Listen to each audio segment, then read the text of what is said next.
আসসালামু আলাইকুম। সবাই কেমন আছেন? আশা করি সবাই অনেক ভালো আছেন। আচ্ছা, আজকে আমরা আবার ইন্ডেক্স নিয়ে আলোচনা করব প্রত্যেক দিনের মতো। আমাদের আজকের ইন্ডেক্সের সবথেকে ভালো জিনিস ছিল এটা, যেটা আমি ভয় পেয়েছিলাম যে হয়তো এত হবে না।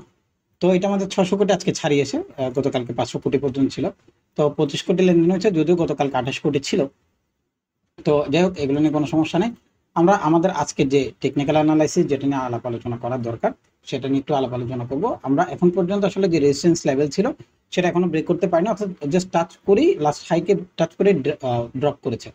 তো যেটা আমি গতকালকে পর্যন্ত বলছিলাম যে আমাদের যখন পজিটিভনেস থাকে তখন অনেক সময় দেখা যায় অনেক হাই যখন ভলিউম ক্রিয়েট হয়, তো মার্কেট কি করে, টেক প্রফিটটা নিয়ে নেয়। তো টেক প্রফিটের টাইম এই ধরনের একটা সিনারিও ক্রিয়েট হয় মার্কেটের, স্বাভাবিক।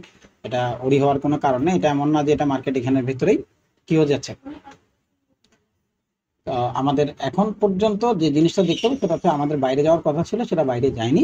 এখন পর্যন্ত মার্কেট একই জায়গায় কি করেছে, ক্লোজ দিচ্ছে। এখন ফ্যাক্টর হচ্ছে যেহেতু প্রাইস পজিটিভ, অর্থাৎ গতকালকে ক্লোজ ছিল এখানে, এরপরে 5 পজিটিভ ক্লোজ দিয়েছে, কিন্তু একটা জিনিস আমরা একটু দেখতে পাচ্ছি, সেটা হচ্ছে এই জিনিস অর্থাৎ 4,984 এর মধ্যেই ক্লোজ দিয়েছে, অর্থাৎ এটার নিচে ক্লোজ দিয়ে দিয়েছে। তো যখন এই ধরনের সিনারিও গুলো ক্রিয়েট হয় মার্কেটে, তখন আমরা একটা জিনিস বায়াস ক্রিয়েট হয় যে এই ধরনের প্রাইস যদি আগামীকালকে এটার উপরে ট্রেড না করে, করার চান্সেস অনেক বেশি। যদি না করে আলটিমেট প্রাইস এটার ভেতরে যে আগামীকালকেও ক্লোজ দিয়ে দেয়, অর্থাৎ এটার ভেতরে বা এটার নিচে ক্লোজ, অর্থাৎ আগামীকালকে যদি ক্যান্ডেল রেড ক্লোজ হয়, তাহলে আলটিমেট প্রাইস কিছুটা হলেও রিট্রেসমেন্টের জন্য আসবে। আমি বলছি কিছুটা, কতটুকু আসবে সেটা আমরা পরবর্তীতে আলাপ আলোচনা করবো, এটা আগামীকালকের উপর ডিপেন্ড করে। চলুন আমরা 15 মিনিটে চলে যাই, এখানে অনেক বেশি কিছু নাই। সবার আগে আমরা গতকালকে যখন অ্যানালাইসিস করছিলাম বলছি যে প্রাইস এই এরিয়ার মধ্যে আসবে, আসলে এখান থেকে প্রাইস কি করবে, বাই করবে, বাই করতে পারে, এই ধরনের একটা বায়াস ক্রিয়েট হয়েছিল। তো ওইটাই আলটিমেটলি প্রাইস পড়েছে। আমরা হয়তো এখানের ভেতরে আমাদের যে এরিয়া, এখানে টাচ করে মার্কেট উপরের দিকে গিয়েছে, এবং এখন আজকের দিনে বেশি খুব একটা আসলে ট্রেড করতে পারেনি, যেখানে ছিল ওইটার ভেতরে বারবার ওঠানামা ওঠানামা করছে।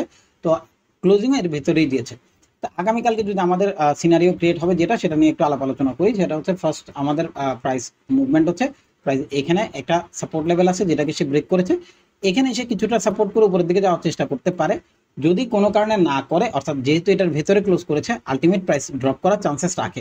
তবে এখন পর্যন্ত আমাদের এরিয়া হচ্ছে এইটা, এটা হচ্ছে 4,960 বা 4,950-এর যে লেভেল, এই বক্সের মধ্যে আসার পরে প্রাইস আমাদেরকে ডিসিশন দেবে প্রাইস উপরের দিকে যাবে নাকি যাবে না। যদি কোনো কারণে প্রাইস এটার নিচে ট্রেড করে ফেলে, তাহলে আলটিমেট প্রাইস ড্রপ করার চান্সেস রেডি হয়ে যাবে, এবং আগামীকালকে প্রাইস অনেক বেশি চান্সেস রাখবে সেল করার জন্য। যদি না করে, প্রাইস আমাদের এখন পর্যন্ত বারবারই বলছি এটা আমাদের সাপোর্ট লেভেল, এখানে আসবে, এখানে আসার পরে আমরা ডিসিশন পাবো প্রাইস উপরের দিকে যাবে। যেহেতু প্রাইস আজকের দিনে যখন আসছিল, তখন প্রাইস এখানে এই দেখেন এইখান থেকে প্রাইস বাই করেছে, দেন লো করেছে, প্রিভিয়াস হাইকে কিন্তু লোকে কিন্তু সে ব্রেক করেছে, একটা প্রায়োরিটি ক্রিয়েট করেছে সেলের। তারপরে কি করলো, প্রাইস আবার উপরের দিকে গিয়ে প্রিভিয়াস হাইকে ব্রেক করছে, এবং আজকে গতকালকে যে হাই ছিল ডেলি হাই, সেটাকে ব্রেক করে আলটিমেট প্রাইস ক্লোজ করেছে। এখন ফ্যাক্টর হচ্ছে প্রাইস ড্রপ করার চান্সেস রাখে এখন পর্যন্ত, এবং এই এরিয়ার মধ্যে প্রাইস আসবে।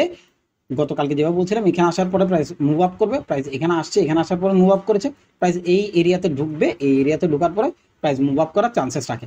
এটা এখন পর্যন্ত সিনারিও। যদি কোনো কারণে এটাকে ব্রেক করে ফেলে, অর্থাৎ লাস্ট লোকে ব্রেক করে ফেলে, তাহলে মার্কেটের সিনারিও চেঞ্জ হতে পারে, তবে তার আগ পর্যন্ত চেঞ্জ হওয়ার কোনো সুযোগ নাই। তো আমাদের এখন পর্যন্ত এরিয়া এটা, প্রাইস এখানে আসবে, এখানে আসার পরে উপরের দিকে যাওয়ার চান্সেস রাখে। থ্যাংক ইউ, ভালো থাকবেন, সুস্থ থাকবেন, আবার দেখাবো ইনশাল্লাহ আগামীকালকে।